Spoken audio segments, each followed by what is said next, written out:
আমার বউ, যাকে আমি এত বেশি ভালোবাসি, তার সুখই তো আমার সুখ।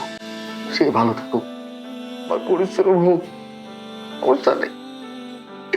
কিন্তু সেই মেয়েটা আমাকে ঠকালো।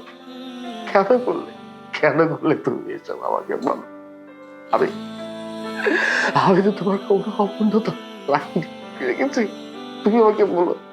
হ্যাঁ, তুমি আমার কাছে যখন যেটা চেয়েছো, আমি আমার সাধ্য মতো তোমাকে সেটা দেওয়ার চেষ্টা করেছি।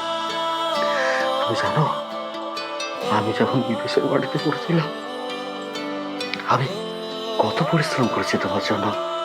তোমার কত রকম বায়না, সে আবদারগুলো পূরণ করার জন্য আমাকে অনেক কষ্ট করতে হচ্ছে। কিন্তু এটা একটাবারের জন্য, একটাবারের জন্য তোমাকে আমি বলিনি। তারপর আমি চেয়েছিলাম তুমি সুখে থাকো।